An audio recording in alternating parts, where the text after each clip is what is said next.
Get your hand out of your pocket. Hey. Allahu Akbar. Hey! Get your hand out of your pocket! Hey! No! Come on. Allahu Akbar. A man is arrested in Karachi, facing accusations of aiding Osama bin Laden. He even moved $5,000 into the terrorist's account. The very terrorists who executed the 9/11 attack. 2 CIA agents are facing him. One is named Dan, the other is Maya. Maya's specific assignment is capturing the Al-Qaeda leader, Osama bin Laden. Her job is discovering exactly where Osama bin Laden is concealed. Dan poses many questions to Ammar, yet he refuses to answer any of them.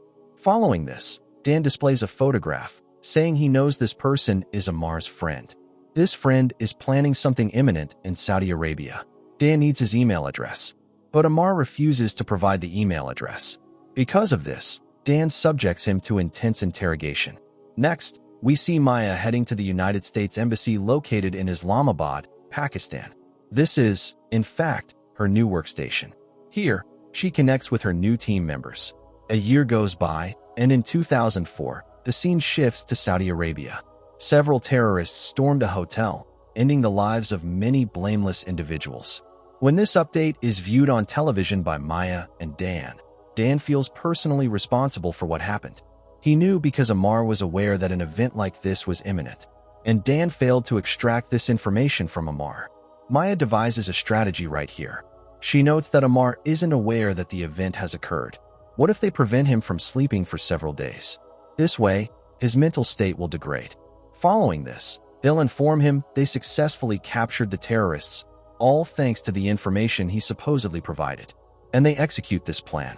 When Ammar is presented before them, they inform him that, thanks to his help, they rescued numerous blameless individuals.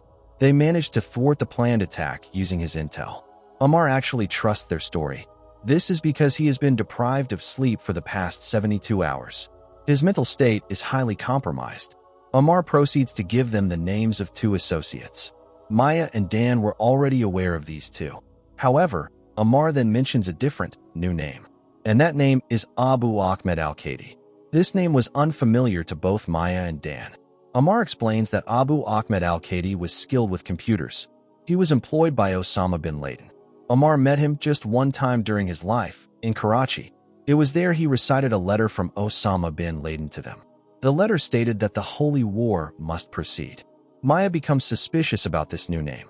So, she reviews the recorded interrogations of all the 9/11 terrorists. And it turns out, everyone knew Abu Ahmed. They all confirmed he was responsible for relaying Osama bin Laden's messages to them. Maya now possesses total conviction that if she can locate Abu Ahmed, then she can also locate the Al-Qaeda leader, Osama bin Laden. But when Maya presents this information to her superior, he doesn't treat it with much seriousness. He instead instructs her to discover something concrete. Time moves forward to July 7, 2005, which is when a bus bombing occurs in London. And this explosion is also orchestrated by the Al-Qaeda leader, Osama bin Laden. We then see Maya visiting a holding facility inside Pakistan. There, she speaks with a man. She inquires about Abu Ahmed.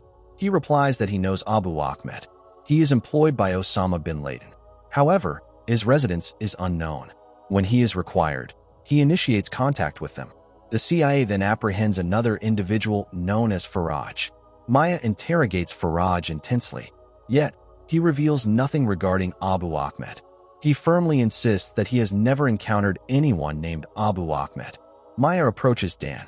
She tells Dan that he has the ability to make Faraj reveal everything. Dan replies that he is exhausted by this job. He can't continue doing this work. He's returning to Washington. He suggests she come along. Maya, however, has no desire to leave for Washington. She argues that she won't locate Abu Ahmed in Washington, but rather, right here in Pakistan. Dan cautions Maya. He notes that here in Pakistan, everyone is aware of who she is and her activities. Therefore, she must remain vigilant and protect herself. The year 2008 arrives. Maya connects with her friend Jessica at the Islamabad Marriott Hotel. Here, Jessica informs Maya that Faraj provided no information regarding Abu Ahmed. It could be that this person doesn't even exist. Maya replies that Faraj is actively denying knowing anyone named Abu Ahmed. This she feels makes her suspicion even stronger. And she is positive that as soon as they locate Abu Ahmed, they will then locate the Al-Qaeda leader, Osama bin Laden. Just then, an explosion rocks the hotel. Yet, both of them are fortunate. They both survive the blast. A short time later, Jessica informs Maya about a certain doctor. This doctor provides medical care to Al-Qaeda members. He has agreed to provide them with information. However, he is unwilling to travel to Pakistan. For this reason, they must arrange a meeting elsewhere. Jessica then travels to the American base in Afghanistan. This is where the man is scheduled to arrive to see Jessica. The man arrives. Jessica steps forward to greet him, but the man is a suicide bomber. He detonates himself. 7 additional soldiers perish alongside Jessica in this explosion. This update absolutely shatters Maya. This is because Jessica wasn't just her coworker, but she was also a close friend. Just then, another man approaches, and he informs Maya that there is more terrible news for her. The individual she was searching for, named Abu Ahmed, is deceased. He hands Maya a CD. On the CD, a man claims that back in 2001, he personally buried Abu Ahmed in Afghanistan with his very own hands. Listening to this report, Maya is utterly crushed. However, a few days later, her co-worker approaches her, and she informs him that following the 9/11 attacks, they acquired 10 names. One of those names belonged to Ibrahim Syed. He was apprehended using a fraudulent passport in Afghanistan. The name listed on that passport was Abu Ahmed al-Qaedi. Following this, Maya looks at some pictures on the bulletin board. They are of Abu Ahmed, whose actual name is Ibrahim Syed Ahmed, and his brothers. There are 8 brothers total, and all of their faces look alike. After learning all this, Maya phones her former co-worker, Dan, who is stationed in Virginia, and he now holds a senior position. She informs him that perhaps their person of interest is still living, meaning Ibrahim Syed Ahmed, also known as Abu Ahmed al-Qaedi. She explains to Dan that in 2001, he traveled to Afghanistan with 2 of his brothers, where official records state he died. However, it's plausible that he remains alive, and the person who perished in 2001 was actually his brother. Because when such a high-ranking group leader dies, it's typically mentioned. Furthermore, based on Amar's testimony, in December 2001, he was in the Tora Bora Hills with him. Dan asks Maya, "What can I do for you?" Maya states, "I require his number, whatever it takes." Dan then travels to Kuwait. There, he connects with the Prince of Kuwait, whom he knows personally. He brings him to a Lamborghini dealership and presents him with the most impressive Lamborghini available. He also hands him a list. On it, Abu Ahmed's real name is written, Ibrahim Syed. He informs the prince, "I need his phone number. He was born in Kuwait, and his mother still resides here." The prince acquires the number, and they now begin monitoring him. His phone, however, remains powered down most of the time. But when his phone does get turned on, they discover his location is Rawalpindi city in Pakistan. He was present on Tipu Road when he activated his phone and placed a call. Elsewhere, the scene shifts. On May 1st, 2010, in New York City near Times Square, a car bomb was discovered. Had it detonated, there's no telling how many lives might have been extinguished. And this catastrophe was prevented. We next see Maya, who approaches her superior. She states, "I require 4 technicians at a safe house in Rawalpindi." She adds, "And I need 4 similar technicians in Peshawar." But her superior flatly denies the request. He says that she is pursuing a man about whom they aren't even certain if he's living or deceased. At this, Maya becomes furious. She states that if that's the case, then she will return to Washington. But he will need to explain the reason she returned. Now, her superior is forced to comply. And so, with CA teams in Peshawar and Rawalpindi, they begin visiting all the locations where Ibrahim Syed's, Abu Ahmed's, phone was pinged. But his phone isn't consistently active. Furthermore, this area is densely populated. They continue searching for him in those specific zones for many days, but they are unsuccessful. Then, one day, while they were searching for him, they spot Abu Ahmed on their tracking equipment. His actual name is Ibrahim Syed. His phone signals suddenly grow very strong. This signifies he is close to them. And just then, a vehicle passes by their side. They spot Ibrahim Syed inside it. They snap his photograph. Now they have the car's number too. Maya is ecstatic to receive this information, because after all this time, for the first time, she has managed a success. An assault on Maya also occurs in Pakistan. Her car is fired upon, but because the vehicle is bulletproof, Maya's life is saved. We are shown Pakistan, where many local CIA assets operate. These are their sources, and they tail that vehicle. They discover the residence of Ibrahim Syed, also known as Abu Ahmed. Now, a C-Day meeting occurs. Here, the CIA director is presented with a model of that residence. It is explained that this home's outer walls are 10 feet tall. The windows of this home are kept shut, and 7-foot walls are on the roof. It is extremely hard to see inside this home. Additionally, this home is near a Pakistani military academy. This signifies this house, and this location, is totally secure. The CIA director commands that he requires all available data. Who resides in this home? How many individuals reside in this home? And now the CIA begins to monitor that house intensely. Maya is eager to raid this house, but she cannot obtain authorization. She visits daily, writing the current day count on her boss's glass. And eventually, this count reaches 100. This signifies 100 days have passed. Yet neither Maya nor her boss has received authorization to raid that house. But they now have the occupancy details for that house. Maya's boss, George, informs his superiors that 3 women are in that residence, and 2 men are constantly seen. But there is a 3rd man who is never seen. He occasionally walks on the air conditioning roof, which has 7-foot walls, and there are 7 trees present which have dense foliage. This is why they cannot spot that man via satellite.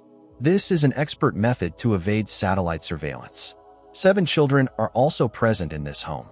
However, George's superiors flatly reject the idea that Osama bin Laden could be in that residence.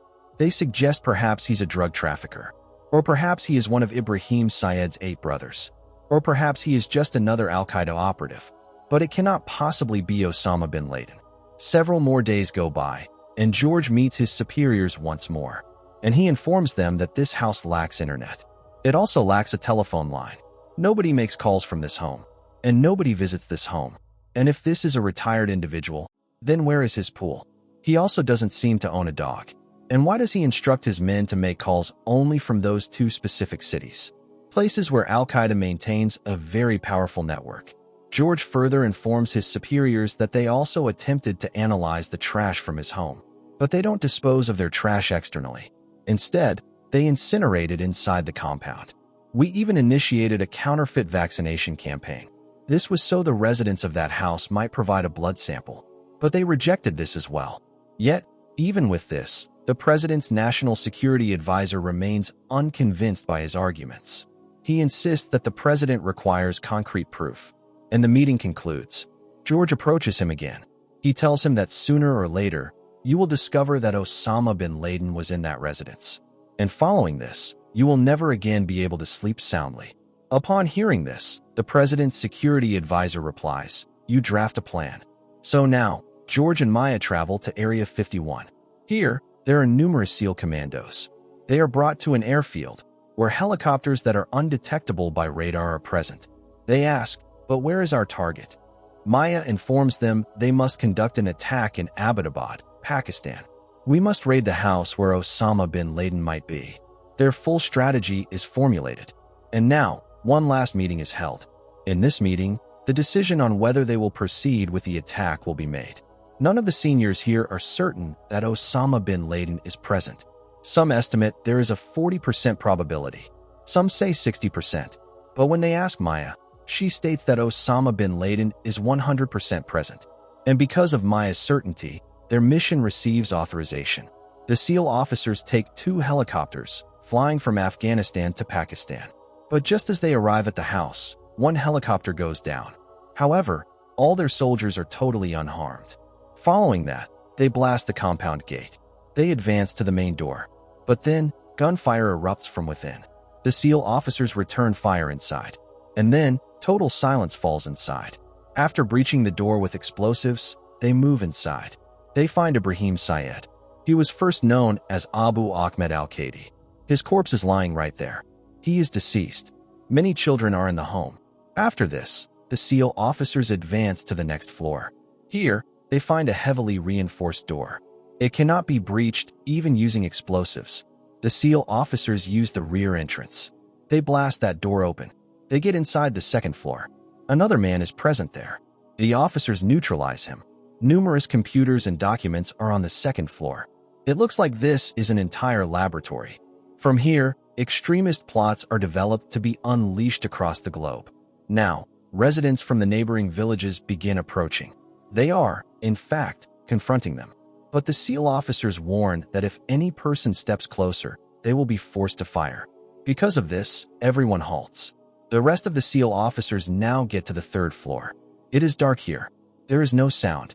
And then, a SEAL officer calls Osama in a low voice, almost like he is offering assistance. He notices slight movement in the room. The SEAL officer fires. And when he enters, he finds a man collapsed on the floor. He fires several more rounds into him. And when the light illuminates his face, it is none other than the world's most wanted terrorist, Osama bin Laden. He reports to his command that they have a jackpot, meaning Osama bin Laden has been neutralized. He is informed that the Pakistan Air Force is now mobilizing. Quickly gather all intelligence from there and take Osama bin Laden's body and evacuate immediately. He gets into his helicopter, and they leave the area. And their other helicopter, the one that went down, they destroy it. This is so their tech does not fall into anyone's hands. Following this, they arrive in Jalalabad, Afghanistan. This is where their base is. Maya is present. Maya looks at Osama bin Laden's remains, and she confirms that it is Osama bin Laden. At the conclusion, we see Maya returning to America. There are tears in her eyes. Maya focused on only one case her entire career. She had been assigned to it for the last 12 years. And that case was Osama bin Laden.